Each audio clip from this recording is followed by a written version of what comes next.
మాదక ద్రవ్యాల మహమ్మారిపై రాష్ట్ర ఉప ముఖ్యమంత్రి పవన్ కళ్యాణ్ తీవ్రస్థాయిలో స్పందించారు. డ్రగ్స్ వాడకం అనేది కేవలం ఒక వ్యక్తిగత సమస్య కాదని ఆయన చెప్పారు. అది కుటుంబాలను నిలువునా చీలుస్తుందని ఆవేదన వ్యక్తం చేశారు. సమాజ పునాదులనే కదిలించే అత్యంత ప్రమాదకరమైన సామాజిక సవాలని ఆయన తీవ్రంగా హెచ్చరించారు. డ్రగ్స్ రహిత సమాజ నిర్మాణానికి తన పూర్తి మద్దతు ఎల్లప్పుడూ ఉంటుందని పవన్ కళ్యాణ్ పునరుద్ఘాటించారు. ఈ విషయంలో రాష్ట్రంలోని ఎన్డీఏ ప్రభుత్వం చాలా స్పష్టమైన వైఖరితో ఉందన్నారు.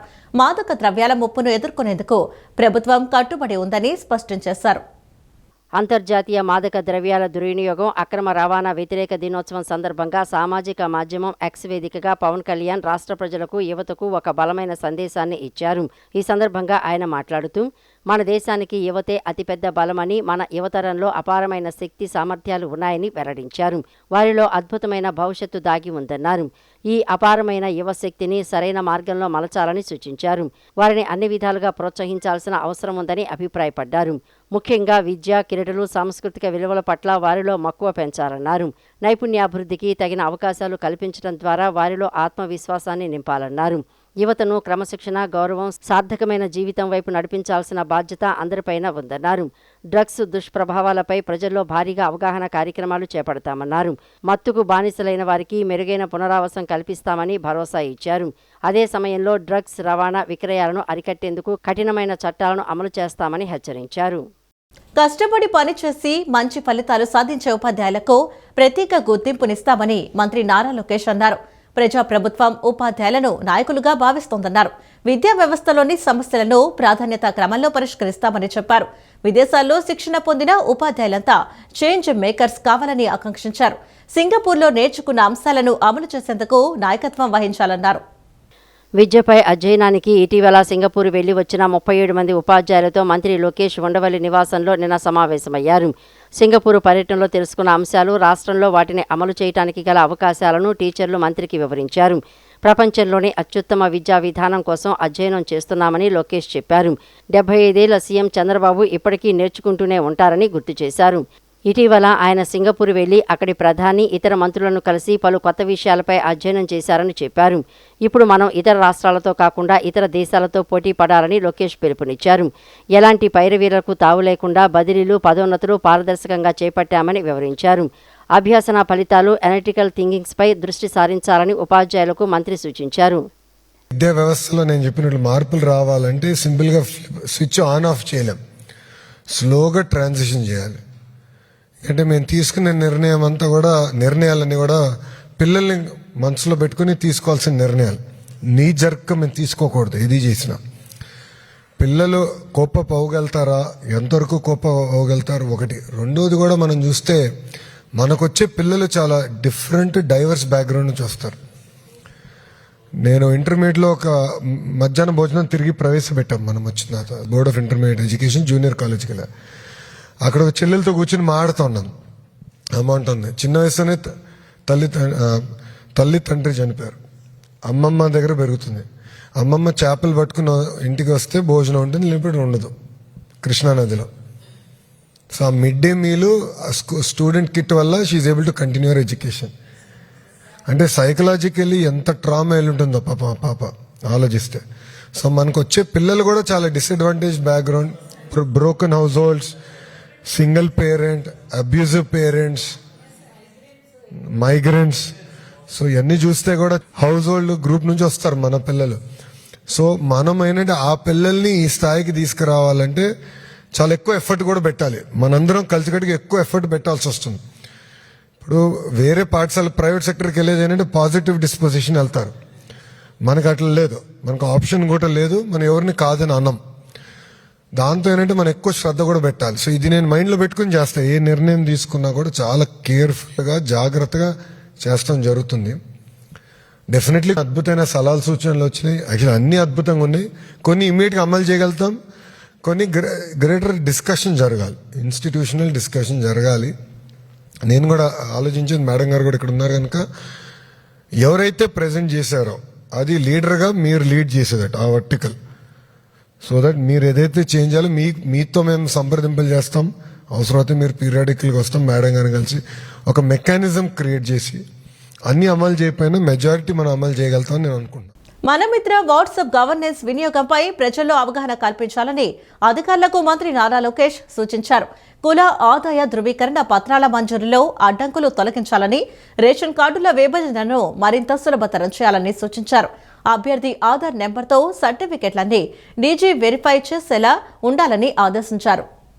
సచివాలయంలోని ఆర్టీజీఎస్ కమాండ్ కంట్రోల్ సెంటర్లో ఆర్టీజీఎస్పై మంత్రి నారా లోకేష్ నిన్న సమీక్ష నిర్వహించారు. ప్రభుత్వ శాఖల సమాచారాన్ని క్రోడీకరించేందుకు చేపట్టిన డేటా లేక్ పనులన్నీ జూలై నాటికి పూర్తి కావాలని మంత్రి ఆదేశించారు.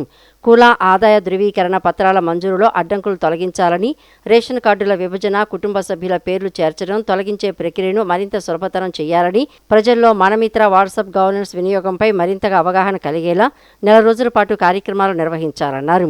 విద్యార్థులు, అభ్యర్థులకు విద్యా క్రీడా సంస్థలు ఇచ్చే సర్టిఫికెట్లు, స్పోర్ట్స్ సర్టిఫికెట్లన్నీ అభ్యర్థి ఆధార్ నెంబర్ ఆధారంగా డీజీ వెరిఫై ద్వారా పారదర్శకంగా పరిశీలించేలా చర్యలు తీసుకోవాలని సూచించారు. రాష్ట్రంపై ఎల్నినో ప్రభావం, విద్యుత్ సరఫరాపై సమీక్షించారు. వర్జీనియా పొగాకు రైతులకు ఎలాంటి నష్టం జరగకుండా కొనుగోలు ప్రక్రియను జిల్లా యంత్రాంగం నిరంతరం పర్యవేక్షించాలని వ్యవసాయ శాఖ మంత్రి కింజరాపు అచ్చెన్నాయుడు జిల్లా కలెక్టర్లను ఆదేశించారు. ముఖ్యమంత్రి ఆదేశాల మేరకు సరాసరి ధర కిలోకు 200 రూపాయల కంటే తక్కువ ధరకు కొనుగోళ్లు జరిగేందుకు ఎట్టి పరిస్థితుల్లోనూ అవకాశం ఇవ్వొద్దని అన్నారు. ఖరీఫ్ సీజన్ దృష్ట్యా రాష్ట్రంలో యూరియా, డీఏపీ కాంప్లెక్స్ సహా అన్ని రకాల ఎరువులు సమృద్ధిగా అందుబాటులో ఉన్నాయన్నారు. రైతులకు అవసరమైన సమయంలో ఎరువులు అందేలా నిల్వలు, రవాణా, పంపిణీపై నిరంతర పర్యవేక్షణ కొనసాగించాలని, కృత్రిమ కొరత, నిల్వ దాచివేత, అధిక ధరలకు విక్రయాలకు కఠిన చర్యలు తీసుకోవాలని ఆదేశించారు. వ్యవసాయ శాఖ డైరెక్టర్ జిలానీ, వర్జీనియా పొగాకు సాగు జరిగే జిల్లాల కలెక్టర్లు, సంబంధిత శాఖల అధికారులతో మంత్రి అచ్చెన్నాయుడు టెలికాన్ఫరెన్స్ నిర్వహించి పొగాకు కొనుగోళ్లు, రైతులు ఎదుర్కొంటున్న పరిస్థితులు, ఖరీఫ్ సీజన్కు సంబంధించిన ఎరువుల లభ్యత, పంపిణీ ఏర్పాట్లపై సమీక్ష నిర్వహించారు. పొగాకు కొనుగోలు కేంద్రాల్లో రైతులకు ఎలాంటి ఇబ్బందులు తలెత్తకుండా జిల్లా అధికారులు నిరంతరం పర్యవేక్షించాలని, కంపెనీలు నిర్ణయించిన నిబంధనలకు లోబడి పారదర్శకంగా కొనుగోలు చేపట్టేలా చర్యలు తీసుకోవాలని మంత్రి స్పష్టం చేశారు. 2026-27 పంట సంవత్సరానికి మార్కెట్ పరిస్థితులు, దేశీయ, అంతర్జాతీయ డిమాండ్, రైతుల ప్రయోజనాలను పరిగణలోకి తీసుకుని ఆంధ్రప్రదేశ్లో ఎఫ్సివి పొగాకు ఉత్పత్తి పరిణామాన్ని సుమారు 81 మిలియన్ కిలోలకు నిర్ణయించినట్లు తెలిపారు. రైతుల ప్రయోజనాలే ప్రభుత్వానికి అత్యంత ప్రాధాన్యమని, ఏ సమస్య వచ్చినా వెంటనే పరిష్కరించాలని అధికారులను ఆదేశించారు. పొగాకు రైతులకు గిట్టుబాటు ధర, ఖరీఫ్ రైతులకు సకాలంలో ఎరువుల సరఫరా జరిగేలా ప్రభుత్వం అన్ని చర్యలు తీసుకుంటోందని మంత్రి కింజరాపు అచ్చెన్నాయుడు తెలియజేశారు. ప్రజాస్వామ్య వ్యవస్థ స్ఫూర్తికి అనుగుణంగా జిల్లాలో ఓటర్ల జాబితా సమగ్ర సవరణ ప్రక్రియను నిష్పక్షపాతంగా సజావుగా జరుగుతోందని, ఇంటింటి సర్వేలో పారదర్శకతకు పెద్దపీట వేస్తున్నట్లు జిల్లా కలెక్టర్ డాక్టర్ జి లక్ష్మీసా పేర్కొన్నారు. జిల్లాలో సుశిక్షితులైన 1792 మంది బిఎల్ఓలు ఉన్నారని, వీరి ద్వారా ఇంటింటిని సందర్శించి ఎన్యూమరేషన్ ఫారాలు అందజేస్తున్నట్లు, నింపిన ఫారాలను స్వీకరిస్తున్నట్లు తెలిపారు. ఇప్పటి వరకు మొత్తం 12,87,186 ఎన్యూమరేషన్ ఫారాలు అందజేయడం జరిగిందన్నారు. జిల్లాలో సుశిక్షితులైన 1792 మంది బిఎల్ఓలు ఉన్నారని, వీరి ద్వారా ఇంటింటిని సందర్శించి ఎన్యూమరేషన్ ఫారాలు అందజేస్తున్నట్లు, నింపిన ఫారాలను స్వీకరిస్తున్నట్లు కలెక్టర్ లక్ష్మీసా తెలిపారు. ఇప్పటి వరకు మొత్తం 12,87,186 ఎన్యూమరేషన్ ఫారాలు అందజేయడం జరిగిందన్నారు. తిరువూరులో 191,891, తిరువూరులో 191,891, విజయవాడ పశ్చిమంలో 164,660, విజయవాడ సెంట్రల్లో 161,219, విజయవాడ తూర్పులో 152,136, మైలవరంలో 2,33,979, నందిగామలో 192,895, జగయ్యపేటలో 190,406 మేర ఎన్యూమరేషన్ ఫారాలు పంపిణీ చేసినట్లు వివరించారు. అదేవిధంగా జిల్లా మొత్తం మీద 139,977 ఎన్యూమరేషన్ ఫారాల డిజిటైజేషన్ పూర్తయినట్లు తెలిపారు. బిఎల్ఓలు, అధికారులు ఈసీఐ నియమ నిబంధనలు, మార్గదర్శకాలకు అనుగుణంగా క్షేత్రస్థాయిలో విధులు నిర్వర్తించాలని, ఎలాంటి ప్రభావాలకు తావు లేకుండా నిష్పక్షపాతంగా, నిబద్ధతతో సర్ ప్రక్రియను విజయవంతంగా పూర్తి చేయడంలో భాగస్వాములు కావాలని కలెక్టర్ లక్ష్మీసా సూచించారు. అర్హులను ఓటరు జాబితాలో ఉండేలా చేయడంతో పాటు అనర్హులు, మృతులు, శాశ్వతంగా వలస వెళ్లిన వారు, ఒకటి కంటే ఎక్కువ చోట్ల పేర్లు ఉండటం వంటి వారి ఓట్లను తొలగించి స్వచ్ఛమైన, ఆరోగ్యకరమైన ఓటర్ల జాబితా లక్ష్యంగా చేపట్టిన ఈ సర్ ప్రక్రియలో ప్రజలు చైతన్యవంతంగా పాల్గొనాలని ఎన్యూమరేషన్ ఫారాలను నింపి సంబంధిత బూత్ స్థాయి అధికారులకు త్వరితగతిన అందజేసి ఈ బృహత్తర కార్యక్రమాన్ని విజయవంతం చేయాలని కలెక్టర్ లక్ష్మీశ కోరారు. పెనమలూరు నియోజకవర్గం వైసీపీ ఇన్ఛార్జ్ దేవభక్తుని చక్రవర్తి బుద్ధి మార్చుకోవాలని, లేదంటే రాజకీయ సమాధి తప్పదని ఎమ్మెల్యే బోడే ప్రసాద్ హెచ్చరించారు. తన సహనం వల్లే గురువారం ఎలాంటి అవాంఛనీయ సంఘటనలు జరగకుండా ప్రశాంతంగా ఉందని బోడే ప్రసాద్ తెలిపారు. కానూరు అభివృద్ధికి సహకరించాలి గాని రాజకీయ లబ్ధి కోసం అద్దలేని కారణాలతో ఆలజడులు సృష్టించవద్దని విజ్ఞప్తి చేశారు. పోరంకిలోని పెనమలూరు నియోజకవర్గం టీడీపీ కార్యాలయంలో జరిగిన విలేకరుల సమావేశంలో పెనమలూరు ఎమ్మెల్యే బోడే ప్రసాద్ పార్టీ నాయకులతో కలిసి పాల్గొన్నారు. ఈ సందర్భంగా ఎమ్మెల్యే మాట్లాడుతూ ప్రతిపక్ష నేత పెనమలూరు వైసీపీ ఇన్ఛార్జి దేవభక్తుని చక్రవర్తిపై ధ్వజమెత్తారు.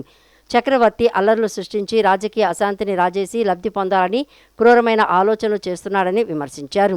తెలుగుదేశం పార్టీ కార్యకర్తలను రెచ్చగొట్టే విధంగా చర్యలు చేయటం చక్రవర్తికి పరిపాటి అయిపోయిందన్నారు. కానూరు అభివృద్ధికి సహకరించాలి కానీ రాజకీయ లబ్ధి కోసం అర్థంలేని కారణాలతో అలజడులు సృష్టించవద్దని విజ్ఞప్తి చేశారు. ప్రజలు ఎన్నుకుంటే ఎమ్మెల్యే అవుతారు తప్ప వేరే వాళ్లు చేస్తే అవరని, ఈ విషయాన్ని చక్రవర్తి గమనిస్తే మంచిదని హితవు పలికారు. ఇది ఆరంభమంటూ సవాల్ విసిరితే పారిపోవడానికి మేమేమీ తప్పు చేసిన వారిని కాదని, ఒంటరిగానే గ్రామంలో తిరుగుతానని, ఏం చేస్తారో చేసుకోండి అంటూ ఎమ్మెల్యే సవాల్ విసిరారు. ఇప్పటికైనా విఘ్నతతో ఆలోచించి మాట్లాడే భాషతో పాటు ప్రవర్తనను మార్చుకుంటే ప్రజలు హర్షిస్తారు తప్ప ఇలాంటి పనుల వల్ల ప్రజలు చేదరించుకుంటారని ఎమ్మెల్యే తెలిపారు. ప్రతిరోజు శానిటేషన్ ఎలా ఉంది, ఎక్కడ ఏ రోడ్డు ఎలా క్వాలిటీగా చేస్తున్నారు, రౌడీలతోటో ఇంకొకరితోటో రావాల్సిన అవసరం లేదు. మళ్ళీ రేపు నుంచి తిరుగుతాను నేను మీ ఊళ్ళో, నాకేం భయం లేదు, తప్పు చేయను కాబట్టి భయం లేదు. నిన్న రాత్రి మేము ఎందుకు అక్కడ ఉన్నాము అనంటే పదే పదే నీ నోటి వెంట దూషణలు వస్తున్నాయి. ఆ దూషణలు ఆపటానికే పొరపాటున నువ్వు పోరంగి సెంటర్ లో ప్రెస్ మీట్ పెట్టి మమ్మల్ని దూషించినట్లయితే ఆ పరిణామాలు ఎలా ఉండేవనేది మా వాళ్ళు చెప్పేవాడు. నేను అంతకన్నా ఎక్కువ మాట్లాడినా అక్కడ దాన్ని బట్టి. నీ అదృష్టం బాగుండి అక్కడ ప్రెస్ మీట్ జరగల, అంతా చూశారు, నీ వీర ప్రతాపం చూశారు. ఇప్పటికైనా చెప్తున్నా చక్రవర్తి గారు, ప్రతిపక్ష నాయకుడు గారు, చర్చించుకుందాం, ప్రశ్నించుకుందాం, కానీ దానికి ఒక భాష ఉంటుంది. అంతేగాని ప్రతిసారి కూడా నిన్న ఏం జరిగిందో నాకు తెలుసు, మీ నాయకులు ఏమి బుద్ధి పెట్టారో ఏం చెప్పారో నాకు తెలుసు. అక్కడంతా ఇల్లు తీసి విగ్రహం ఎక్కడ పెట్టాం, ప్రొక్లైన్ కాలువ పూడికి తీయడానికి కూడా ఖాళీ ఉంది, ఖాళీ ఉంచి అక్కడ విగ్రహం పెట్టాం. నువ్వెక్కడ పెట్టావు? నీ తాత విగ్రహం 2004లో రోడ్డు మధ్యలో పెట్టావు. ఇంకెంత మార్జిన్ ఉంది? అభిమానులు పెట్టారంట, దానికి ఒక సంఘం అంట. ఇవాళ ఎవరికి త్యాగాలు చేసిన వాళ్ళకే సంఘాలు, అభిమానులు ఉండట్లా. ఎవడు సొంత డబ్బా వాడు కొట్టుకోవాల్సిందే. నీ విగ్రహం నువ్వు పెట్టుకోవాల్సిందే, నా విగ్రహం నేను పెట్టుకోవాల్సిందే. ఏదో రాజకీయ లబ్ధి కోసం కొంతమంది ఏదో విగ్రహాలు పెట్టినా గానీ ఇవన్నీ కూడా నీ తాతగారు, మీ ఫాదరు, మీ ఇంట్లో పర్సనల్ ఇష్యూల జోలికి నేను వెళ్ళట్లా. విధానపరంగా ఎక్కడ తప్పులు జరుగుతా ఉన్నాయో ప్రభుత్వానికి గుర్తు చేశాం. ఏంటో గుర్తుంచుకోవాలంట. ఇక్కడ బెదిరేవాడు ఎవడో లేడు. నువ్వేదో ఏ రూపేసి గుర్తుంచుకో, ఇక్కడ ఏదో నువ్వు చెప్పగానే ఇక్కడ ఏదో వణికిపోయి మేము ఇళ్లలో దాక్కుంటాం అనుకుంటామేమో. నెల్లూరు బారా షాహీద్ దర్గాలో ప్రారంభమైన రొట్టెల పండుగకు తొలి రోజు భక్తులు భారీగా తరలివచ్చారు. దేశం నలుమూలల నుంచి విచ్చేసిన భక్తులకు ఎలాంటి ఇబ్బందులు లేకుండా జిల్లా collector Himanshu Shukla, SP Ajitha Vejandla, municipal commissioner Nandan ఎప్పటికప్పుడు ఏర్పాట్లను పర్యవేక్షిస్తూ అన్ని చర్యలు చేపట్టడంతో భక్తులందరూ సజావుగా దర్గాను దర్శించుకుని రొట్టెలు మార్చుకున్నారు. భక్తులకు ఎలాంటి ఇబ్బందులు లేకుండా అన్ని శాఖల అధికారులు సమన్వయంతో పనిచేస్తున్నారు. కోర్కెలు తీరిన వారు రొట్టెలను వదలటం, కోర్కెలతో వచ్చిన వారు ఆ రొట్టెలను స్వీకరించడం వంటి దృశ్యాలతో స్వర్ణాల చెరువు ఘాట్ పరిసర ప్రాంతాలు సరికొత్త శోభను సంతరించుకున్నాయి. నెల్లూరు బారా షాహీద్ దర్గాలో నిన్నటి నుంచి ప్రారంభమైన రొట్టెల పండుగకు దేశంలోని వివిధ ప్రాంతాల నుంచి భక్తులు వేలాదిగా తరలివచ్చారు. కోర్కెలు తీరిన వారు రొట్టెలను వదలడం, కోర్కెలతో వచ్చిన వారు ఆ రొట్టెలను స్వీకరించడం వంటి దృశ్యాలతో స్వర్ణాల చెరువు, ఘాట్ పరిసర ప్రాంతాలు సరికొత్త శోభను సంతరించుకున్నాయి. దర్గా ప్రాంగణంలో ఎటువంటి అవాంఛనీయ ఘటనలు జరగకుండా క్యూలైన్లు సజావుగా సాగేలా శాంతి భద్రతలను పరిరక్షించేందుకు పటిష్ట పోలీసు బందోబస్తును ఏర్పాటు చేశారు. సుమారు 1800 మంది పోలీసులు విధులు నిర్వహిస్తున్నారు. పోలీస్ అవుట్పోస్ట్ ద్వారా అనౌన్స్మెంట్ చేస్తూ ఎప్పటికప్పుడు భక్తులను అప్రమత్తం చేస్తున్నారు. తప్పిపోయిన చిన్నారులను, వృద్ధులను వెంటనే సంబంధీకులకు అప్పగిస్తున్నారు. దర్గా పరిసర ప్రాంతాల్లో పారిశుద్ధ్య సిబ్బంది ఎప్పటికప్పుడు చెత్త చెదారాన్ని తొలగిస్తూ పరిసరాలను పరిశుభ్రంగా ఉంచుతున్నారు. దర్గా ప్రాంగణాన్ని 7 జోన్లుగా విభజించి 6000కు పైగా సిబ్బందితో పారిశుద్ధ్య కార్యక్రమాలు నిరంతరం చేపడుతున్నారు. మరుగుదొడ్లను ఎప్పటికప్పుడు సెప్టిక్ ట్యాంక్ వాహనాల ద్వారా శుభ్రపరుస్తున్నారు. దీంతో దర్గా పరిసరాలు పరిశుభ్రతతో కలకల్లాడుతున్నాయి. జిల్లా వైద్య ఆరోగ్య శాఖ ఆధ్వర్యంలో ఏర్పాటు చేసిన వైద్య శిబిరాలు భక్తులకు ఎంతగానో ఉపయోగపడుతున్నాయి. ప్రత్యేక వైద్యులను, సిబ్బందిని బ్యాచుల వారీగా నియమించి 24 గంటలు భక్తులకు వైద్య సేవలు అందిస్తున్నారు.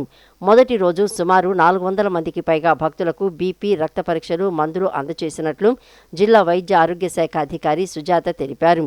ప్రజలకు ఆయుష్, యునానీ, హోమియో వైద్య సేవలను మరింత చేరువ చేసేందుకు రొట్టెల పండుగలో ప్రత్యేకంగా ఆయుష్ స్టాల్ను ఏర్పాటు చేశారు. ఆయుష్ వైద్యులు డాక్టర్ శ్రీనివాసరాజు, సరళ హబ్సీబా, జ్ఞాన ప్రసూన, వినోద్ బాబు వైద్య సేవలు అందించారు. సుమారు 500 మంది ఆయుష్ విభాగం సేవలను వినియోగించుకున్నారు. స్వర్ణాల చెరువులో ఏ చిన్న ప్రమాదం జరగకుండా అగ్నిమాపక శాఖ ఆధ్వర్యంలో అన్ని జాగ్రత్త చర్యలు చేపట్టారు. జిల్లా అగ్నిమాపక శాఖ అధికారి శ్రీనివాసరెడ్డి పర్యవేక్షణలో 24 గంటలు అప్రమత్తంగా బోట్లు, రెస్క్యూ బృందాలను సిద్ధంగా ఉంచారు. దర్గా ఆవరణలో అగ్నిమాపక వాహనాలను అందుబాటులో ఉంచారు. రొట్టెల పండుగకు విచ్చేస్తున్న భక్తులకు ఎటువంటి ఇబ్బందులు లేకుండా ఉచిత అన్నదానాన్ని వక్ఫ్ బోర్డు ఆధ్వర్యంలో అన్నదాన కేంద్రాలను ఏర్పాటు చేసి భక్తులకు అందిస్తున్నారు. అలాగే భక్తులకు స్వచ్ఛమైన తాగునీటిని స్టాల్స్ ఏర్పాటు చేసి మున్సిపల్ అధికారులు అందజేస్తున్నారు. నెల్లూరు రొట్టెల పండుగకు వచ్చిన 2 ఏళ్ల చిన్నారి స్పృహ తప్పి పడిపోయింది. వైద్య ఆరోగ్య శాఖ అధికారులు వెంటనే స్పందించి ప్రభుత్వ వైద్య శిబిరానికి తీసుకువెళ్లారు. ఆ బాలికను వెంటనే ప్రత్యేక అంబులెన్స్ ద్వారా దగ్గరలోనే ప్రైవేటు వైద్యశాలకు తరలించి వైద్య సేవలు అందించారు. పాప కోలుకోవడంతో చిన్నారి తల్లిదండ్రులు వైద్యులకు కృతజ్ఞతలు తెలిపారు. నాగపూర్కు చెందిన సర్ఫరాజ్ ఖాన్ రుక్సాన్ తన 2 ఏళ్ల చిన్నారి జైనబ్తో నిన్న నెల్లూరు రొట్టెల పండుగకు వచ్చారు. ఎండ వేడిమి, భారీ జన సందోహం ఉండటంతో చిన్నారి స్పృహ కోల్పోయింది. భారీ జన సందోహంతో ఏం చేయాలో తెలియక తల్లిదండ్రులు తలడిల్లారు. సమాచార శాఖ సిబ్బంది తల్లిదండ్రులకు ధైర్యం చెప్పి చిన్నారిని ప్రభుత్వ వైద్య శిబిరానికి తీసుకువెళ్లారు. వైద్య ఆరోగ్య శాఖ వైద్యులు డాక్టర్ జ్యోతిర్మయి, సాయి విజ్ఞాన్ వెంటనే స్పందించి ఆ బాలికను వెంటనే ప్రత్యేక అంబులెన్స్ ద్వారా దగ్గరలోని ప్రైవేటు వైద్యశాలకు తరలించి వైద్య సేవలు అందించారు. పాప కోలుకోవడంతో తల్లిదండ్రులు సర్ఫరాజ్ ఖాన్, రుక్సాన్ వైద్యులకు ధన్యవాదాలు తెలిపారు. రొట్టెల పండుగకు సుదూర ప్రాంతాల నుంచి వీచేస్తున్న భక్తులకు జిల్లా వైద్య ఆరోగ్య శాఖ ప్రత్యేక వైద్య సేవలు అందిస్తోంది. రాష్ట్రాన్ని కుదిపేస్తున్న మద్యం కుంభకోణంలో మాజీ ముఖ్యమంత్రి వైఎస్ జగన్మోహన్ రెడ్డి అరెస్టు తప్పదని మాజీ మంత్రి, టీడీపీ రాష్ట్ర ప్రధాన కార్యదర్శి దేవినేని ఉమామహేశ్వరరావు అన్నారు. వైసీపీ హయాంలో నాసిరకం మద్యం విక్రయాల వల్ల సుమారు 30,000 మంది ప్రాణాలు కోల్పోయారని ఆరోపించిన ఆయన మద్యం రవాణాలోనే మాజీ మంత్రి కారుమూరి నాగేశ్వరరావు, సునీల్ కలిసి 198 కోట్ల మేర అక్రమాలకు పాల్పడ్డారని ఆరోపించారు. కూటమి ప్రభుత్వం అధికారంలోకి వచ్చిన తర్వాత నాసిరకం మద్యాన్ని పూర్తిగా నిరోధించామని దేవినేని ఉమా తెలిపారు. నకిలీ మద్యాన్ని అరికట్టేందుకు ఎక్సైజ్ సురక్ష యాప్ను అందుబాటులోకి తీసుకువచ్చామని, ప్రతి మద్యం ఉత్పత్తిపై 13 రకాల నాణ్యత పరీక్షలు నిర్వహిస్తున్నామని చెప్పారు. మంగళగిరిలోని తెలుగుదేశం పార్టీ కేంద్ర కార్యాలయంలో నిర్వహించిన మీడియా సమావేశంలో మాజీ మంత్రి, టీడీపీ రాష్ట్ర ప్రధాన కార్యదర్శి దేవినేని ఉమామహేశ్వరరావు మాట్లాడుతూ మద్యం కుంభకోణం దేశ చరిత్రలోనే అతిపెద్ద ఆర్థిక నేరాల్లో ఒకటిగా నిలిచిందని ఆరోపించిన ఆయన మద్యం కుంభకోణంపై ఈడీ దర్యాప్తు వేగవంతం కావడంతో తాడేపల్లి ప్యాలెస్లో ప్రకంపనలు మొదలయ్యాయని వ్యాఖ్యానించారు. దర్యాప్తు మరింత లోతుగా సాగుతోందన్న ఆయన హవాలా లావాదేవీలపై కూడా ఈడీ దృష్టి సారించిందని, దర్యాప్తు తాడేపల్లి గేటు వరకు చేరుకుందని పేర్కొన్నారు. 3,500 కోట్లకు పైగా ప్రజాధనాన్ని దోచుకున్నారని విమర్శించారు. ఆ అక్రమ సొమ్మును డెన్లలో దాచడమే కాకుండా విదేశాల్లో వ్యాపారాల కోసం వినియోగించారని ఆరోపించారు. ఈ కుంభకోణం పుష్ప సినిమాను తలపిస్తోందని, అక్కడ ఎర్రచందనం స్మగ్లింగ్ జరిగితే ఇక్కడ మద్యం సీసాల ద్వారా భారీ అక్రమాలు జరిగాయని ఆరోపించారు. ఈ కేసులో ఈడీ ఇప్పటికే 52 మంది మందిని నిందితులుగా చేర్చి 18 మందిని అరెస్ట్ చేసిందని పేర్కొన్నారు. ఈ వ్యవహారం నుంచి ప్రజల దృష్టిని మళ్లించేందుకు వైసీపీ నేతలు డైవర్షన్ రాజకీయాలకు పాల్పడుతున్నారని విమర్శించారు. సిబిఐ కేసుల్లో ముద్దాయిలుగా ఉన్న జగన్మోహన్ రెడ్డి కావచ్చు, విజయసాయిరెడ్డి కావచ్చు, వైసీపీ నాయకులు ఆ రోజులు వేల కోట్ల కుంభకోణాల్లో ఉన్నారు కాబట్టి వాళ్ళు రాజ్యాధికారం సంపాదించిన తర్వాత ఇవాళ పేదలు ఎవరైతే కాయ కష్టం చేసుకొని ఆ సాయంత్రానికి తాగే సీసాలో కూడా నాసిరకం మద్యం పెట్టి దగ్గర 30,000 మంది ఆ రోజు 5 ఏళ్లలో చాలామంది హాస్పిటల్స్లో కానీ ఇళ్ల దగ్గర కానీ చనిపోయిన పరిస్థితులు ఉన్నాయి. లక్షలాది మంది కిడ్నీ కావచ్చు, లివర్ వ్యాధులు కావచ్చు, రకరకాల జబ్బులతో చాలామంది ఇబ్బంది పడిన పరిస్థితి ఉంది. ఇవాళ వీళ్ళు ఏదైతే డిపోల దగ్గర నుంచి రాష్ట్ర స్థాయిలో జరిగే నిర్ణయాలు, జిల్లా స్థాయిలోనే జరిగే నిర్ణయాలన్నీ కూడా ప్రభావితం చేసి కేంద్ర సంస్థల్లో పనిచేసే అధికారులను తీసుకొచ్చి వాసుదేవరెడ్డి లాంటి వ్యక్తుల్ని పెట్టి, రాజకేశ్ రెడ్డి లాంటి జగన్మోహన్ రెడ్డి స్నేహితుల్ని దీనికి అండదండలుగా పెట్టి, తాడేపల్లి ప్యాలెస్ కేంద్రంగా మరి విజయసాయిరెడ్డి అవ్వచ్చు, మిథున్ రెడ్డి అవ్వచ్చు, చెవిరెడ్డి భాస్కర్ రెడ్డి అవ్వచ్చు, వీళ్ళందరూ కూడా కలిసి కారుమూడి నాగేశ్వరరావు మరి వాళ్ళ కుటుంబ సభ్యులు కొడుకు సునీల్ అవ్వచ్చు, ట్రాన్స్పోర్ట్ కాంట్రాక్టర్లు అవ్వచ్చు, వీళ్ళందరూ కూడా కలిసి వేల కోట్ల రూపాయల దోపిడీ, 3,500 కోట్లు మరి లిక్కర్ కుంభకోణం, ట్రాన్స్పోర్ట్ కుంభకోణంలో దొరికితే ఇంకా దొరకాల్సిన వేల కోట్ల రూపాయలు ఇంకా దొరకాల్సిన పరిస్థితి ఉంది. ఎన్నికల్లో లిక్కర్ డబ్బు ఏ విధంగా ఎట్లా పుష్ప సినిమాలో ఎర్రచందనం దొంగలు ఎలా వచ్చాయో ఆ విధంగా హైదరాబాద్ నుంచి, తాడేపల్లి ప్యాలెస్ నుంచి ప్రతి నియోజకవర్గానికి కోట్ల రూపాయలు మామిడికాయ పెట్టెల్లో ఏ విధంగా మామిడికాయలు పెడతారో ఆ విధంగా ఈ లిక్కర్ డబ్బంతా కూడా కట్టల కోట్లు దోచి ఒక్కొక్క నియోజకవర్గానికి ఇన్ని పెట్టెలు అన్ని పెట్టెలని ఏ విధంగా జగన్మోహన్ రెడ్డి తరలించాడో దానివల్లే 175కు 175 వస్తాయని, 175కు 175 సీట్లు గెలుస్తామని సిద్ధం అని సభలు పెట్టి బోర్ల పడి ఇవాళ 11 సీట్లకి పరిమితమై ఈ కుంభకోణం అంతా కూడా బయటపడతా ఉంది. గత 3 ఏళ్లుగా పెండింగ్ లో ఉన్న 8,000 కాంట్రాక్ట్ ఉద్యోగులు రెగ్యులర్ అయ్యేలా ముఖ్యమంత్రి చంద్రబాబు నాయుడు నిర్ణయం తీసుకున్నారని ఏపీ ఎన్జీఓ సంఘం రాష్ట్ర అధ్యక్షులు విద్యాసాగర్ అన్నారు. ప్రభుత్వానికి చెందిన గురుకుల పాఠశాలలు, ఎస్సీ ఎస్టీ మైనార్టీ పాఠశాలల ఉద్యోగులు 9-10 షెడ్యూల్లో ఉన్న దాదాపు 40,000 మంది ఉద్యోగులకు పదవి విరమణ వయస్సు 60 నుంచి 62 సంవత్సరాలకు పొడిగించారన్నారు. కేంద్ర ప్రభుత్వ మెమో 57 ప్రకారం 2004 కంటే ముందే సర్వీస్ పెన్షన్కు నోటిఫై అయ్యామని, కానీ కేవలం పరిపాలనా పరమైన జాప్యం వల్ల 2004 తర్వాత విధుల్లో చేరిన 11,000 మందికి పాత పెన్షన్ వర్తింపచేయాలని ప్రభుత్వం నిర్ణయించడం హర్షణీయమన్నారు. ప్రభుత్వానికి ధన్యవాదాలు తెలియజేస్తూ 2003 డిఎస్సి ఉపాధ్యాయుల ఫోరం ఆధ్వర్యంలో నిన్న గాంధీనగర్లోని ఎన్జీఓ హోంలో కృతజ్ఞతా సభను నిర్వహించారు. 20 ఏళ్ల తమ కలను నెరవేర్చడంలో కీలక భూమిక పోషించిన ఏపీ ఎన్జీఓ సంఘం రాష్ట్ర అధ్యక్షుడు ఏ విద్యాసాగర్కు ఈ సందర్భంగా ఘన సన్మానం చేశారు.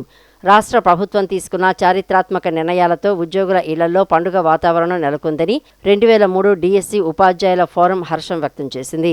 ముఖ్యమంత్రి చంద్రబాబు నాయుడు నేతృత్వంలోని కూటమి ప్రభుత్వం ఉద్యోగుల చిరకాల వాంఛలను తీరుస్తూ కేబినెట్ సమావేశంలో సంచలన నిర్ణయాలు తీసుకోవడంపై ఫోరం ప్రతినిధులు హర్షం వ్యక్తం చేశారు. 2004 కంటే ముందు నోటిఫికేషన్ వెలువడి కేవలం పరిపాలనాపరమైన జాప్యం వల్ల 2004 తర్వాత విధుల్లో చేరిన 11,000 మందికి పాత పెన్షన్ వర్తింపచేయాలని ప్రభుత్వం నిర్ణయించడం హర్షణీయమని ఉద్యోగ సంఘాల నేతలు అన్నారు. తద్వారా 2003 డిఎస్సికి చెందిన 8,000 మంది ఉపాధ్యాయులకు, 2,000 మంది పోలీసులకు, మరో 1,000 మంది ఎన్జీఓలు, గెజిటెడ్ అధికారులకు గొప్ప మేలు జరిగిందన్నారు. 20 ఏళ్లుగా పెండింగ్లో ఉన్న ఈ సమస్యను ప్రభుత్వం మానవతా దృక్పథంతో పరిష్కరించిందన్నారు. గత 3 ఏళ్లుగా పెండింగ్లో ఉన్న 8,000 మంది కాంట్రాక్టు ఉద్యోగులను రెగ్యులరైజ్ చేస్తూ ప్రభుత్వం ఉత్తర్వులు జారీ చేయడం శుభపరిణామంగా అభివర్ణించారు. ఇది సుప్రీంకోర్టు ఇచ్చినటువంటి తీర్పు మేరకు మెమో 57 వచ్చింది కాబట్టి ఈ 11,000 మందికి కూడా మేము పాత పెన్షన్ ఇవ్వడానికి సిద్ధంగా ఉన్నాము. టెక్నికల్గా ఏమైనా సమస్యలుంటే పరిష్కరించి ఇస్తామని చెప్పేసి ప్రకటించడము, 3 మంత్రులని ఇది చూడాలని చెప్పేసి సత్యకుమార్ యాదవ్, నాదెండ్ల మనోహర్ గారు, పయ్యావుల కేశవ్ గారికి ఆ బాధ్యత అప్పచెప్పడము, వారి చుట్టూ కూడా మేము అనేక సార్లు తిరిగి చివరికి డైరెక్ట్గా ఈరోజు రాష్ట్రంలో డిఏలు ఇవ్వడానికి ఆర్థిక పరిస్థితి బాగాలేదని చెప్పేసి 5 డిఏలు ఆపారు. పీఆర్సీ ఐఆర్ ఇవ్వడానికి ఆర్థిక పరిస్థితి లేదని చెప్పేసి ఆపడం జరిగింది. కానీ మాది అత్యంత న్యాయమైన డిమాండ్ కాబట్టి ఈరోజు ఒక్కొక్క ఉద్యోగికి రిటైర్ అయిన తర్వాత వచ్చేటువంటి పెన్షన్ లక్షల్లో ఉండొచ్చు. అదేవిధంగా నేను చంద్రబాబు నాయుడు గారు చెప్పినట్లుగా రిటైర్ అయిన తర్వాత ఒక్కొక్కరికి 2 crores వరకు లాభం చేకూరుతుంది.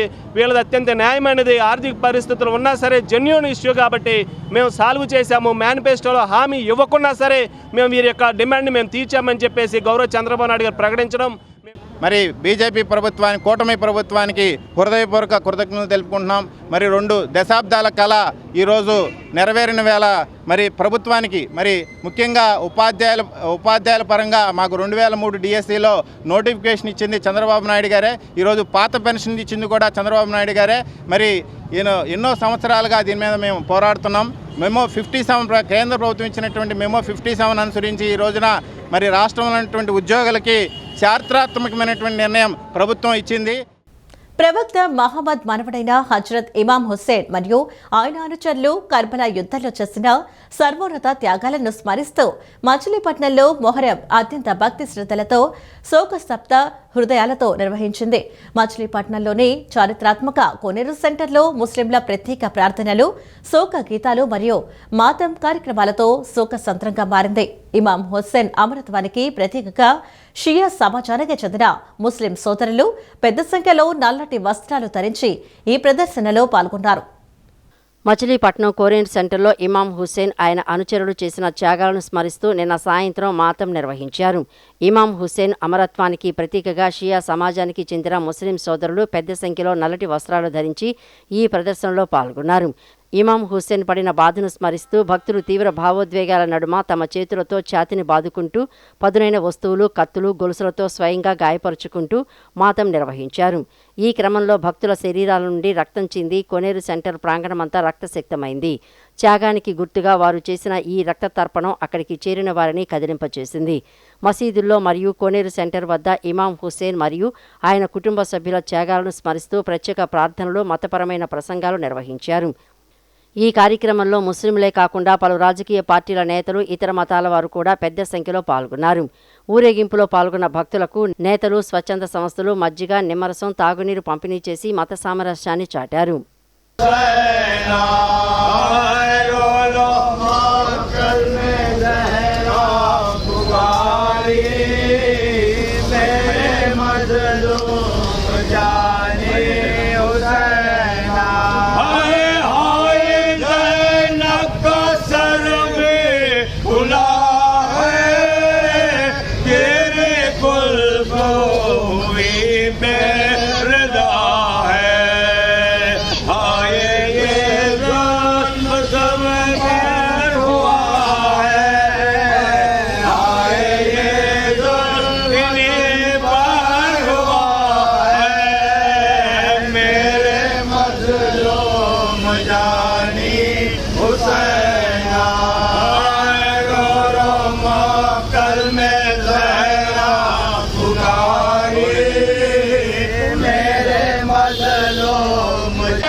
కూటమి ప్రభుత్వంలో నరేంద్ర మోడీ, చంద్రబాబు నాయుడు, పవన్ కళ్యాణ్ ఆధ్వర్యంలో రాష్ట్రం దేదీప్యమానంగా అభివృద్ధి చెందుతుందని గన్నవరం కూటమి నేతలు పేర్కొన్నారు. పోలవరం కాలువ, ఏలూరు కాలువలకు అనుసంధానం వలన గన్నవరం నియోజకవర్గంలో గన్నవరం, బాపులపాడు, ఒంగుటూరు మండలాలు, దెందులూరు నియోజకవర్గంలో 1000 ఎకరాలకు సారవంతమైన నీళ్లు సకాలంలో అందుతాయన్నారు. కృష్ణా జిల్లా గన్నవరం నియోజకవర్గం బాపులపాడు మండలం అంపాపురం గ్రామంలో తెలుగుదేశం పార్టీ నాయకులు ఎన్ఆర్ఐ కొడే రేవంత్ ఆధ్వర్యంలో ఏపీ ప్రభుత్వ విప్ ఎమ్మెల్యే యార్లగడ్డ వెంకట్రావు చిత్రపటానికి రైతులు తెలుగుదేశం పార్టీ నాయకులు పాలాభిషేకం నిర్వహించారు. ముందుగా తెలుగుదేశం పార్టీ వ్యవస్థాపకులు నందమూరి తారక రామారావు విగ్రహానికి పూలమాలలు వేసి నివాళులర్పించారు. ఈ కార్యక్రమంలో కూటమి నాయకులు, గ్రామ పార్టీ ప్రెసిడెంట్ శంకర రాజా, కార్యదర్శి వెంకటేశ్వరరావు తదితరులు పాల్గొన్నారు. ఈ సందర్భంగా కూటమి నాయకులు, రైతులు మాట్లాడుతూ యార్లగడ్డ వెంకట్రావు గన్నవరం ఎమ్మెల్యేగా రావడం తమందరి అదృష్టమని, ఆయన ఎన్నికల ముందు ఇచ్చిన హామీని ప్రతి ఒక్కటి నెరవేర్చి అనుక్షణం ప్రజలకు అందుబాటులో ఉండి ప్రజలకు సేవ చేస్తున్నారని తెలిపారు. సీఎం చంద్రబాబు నాయుడు సారథ్యంలో పోలవరం కుడి కాలువను ఏలూరు కాలువకు అనుసంధానం చేయడానికి రైతులందరూ హర్షిస్తున్నారని అన్నారు. పోలవరం కాలువ గన్నవరం నియోజకవర్గంలో ప్రవహించి ఏలూరు కాలువలో నీళ్లు రావడానికి సుమారు 100 కిలోమీటర్లు ప్రయాణించాల్సి వచ్చేదని అన్నారు. పట్టిసీమ కుడి కాలువ నుంచి మల్లిగాడి చెరువు రిజర్వాయర్ చేసి ఏలూరు కాలువకు అనుసంధానం చేయటం, కాలువ తవ్వటం, ఆ బాగు చేసి నీళ్లు ఏలూరు కాలువకి పంపించడం కార్యక్రమంకి యార్లగడ్డ వెంకటరావు గారి సహకారంతో అవుతుంది. ఇది కూటమి ప్రభుత్వం వల్ల అవుతుంది. అంతకుముందు ఏ గవర్నమెంట్ వాళ్ళు అవలా శాంక్షన్ చేశారు, కానీ దీనివల్ల అవుతుంది కాబట్టి ధన్యవాదాలు తెలుసు. దీనివల్ల ఎన్ని ఎకరాలకి మా సాగు ఉపయోగం ఉంటుంది అంటారు? ఈ అనుసంధానం వల్ల ఇటు గన్నవరం దాకా వెళ్తాయి నీళ్లు, ఇటు ఏలూరు వరకు వెళ్తాయి నీళ్లు. ఇటు గన్నవరం ఎయిర్పోర్ట్ వరకు వెళ్తాయి, అటు ఏలూరు వరకు వెళ్తాయి. ఈ వార్తలు ఇంతటితో సమాప్తం. నమస్కారం.